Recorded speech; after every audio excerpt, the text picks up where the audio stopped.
Hello বন্ধুরা, welcome to foodie crush. আমি কিন্তু আজকে আবারও চলে এসেছি একটা সুন্দর ফুড আইটেম নিয়ে।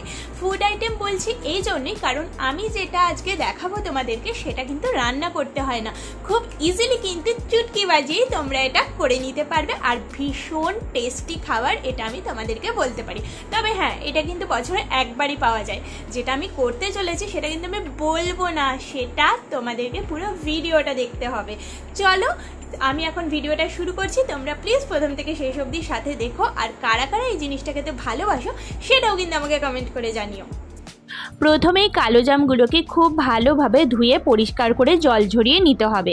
আর তারপরে এগুলোকে হাত দিয়ে আলতো আলতো করে আমি স্ম্যাশ করে দিচ্ছি। এগুলো তোমরা কিন্তু দানাগুলো বের করে নিতে পারো, বাট আমি দানাগুলো বের করছি না, কারণ কালো জামের দানাও কিন্তু অনেক উপকারী আমাদের শরীরের জন্য। কেউ যদি মনে করো দানাগুলো খাবে তাহলে সেগুলোও কিন্তু খাওয়া যায়। আর আমি অনেক সময় খাই, অনেক সময় ফেলেও দিই।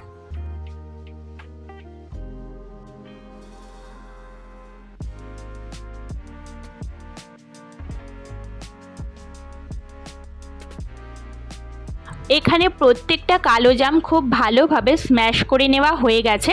এবার এর মধ্যে দিয়ে দিতে হবে স্বাদ মতো নুন।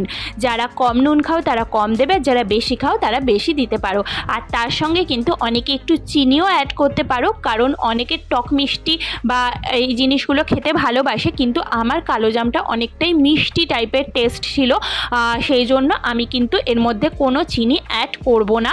আর এর সঙ্গে অ্যাড করে দিলাম কাসুন্দি। কাসুন্দিটাও তোমরা তোমাদের পরিমাণ মতো অ্যাড করবে। আমি যেহেতু একটু বেশি পরিমাণে কাসুন্দি খেতে পছন্দ করি, সেই জন্য আমি এখানে আমার পরিমাণ মতো কাসুন্দি অ্যাড করে নিয়েছি। এর মধ্যে আমি অ্যাড করে দিচ্ছি কাঁচা লঙ্কা। ভালোভাবে কাঁচা লঙ্কাগুলোকে হাতের সাহায্যেই আমি এইভাবে স্ম্যাশ করে নিচ্ছি।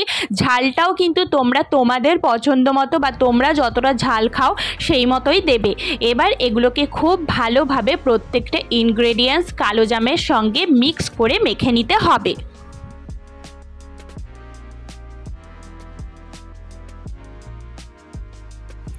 এখানে আমার কালো জাম মাখা একদম রেডি। খেয়ে দেখলাম ভীষণ টেস্টি হয়েছে। তো চলো আজকে এইটুকুই, কালকে আবার দেখা হচ্ছে। সবাইকে টাটা আর অনেক অনেক অনেক ভালোবাসা।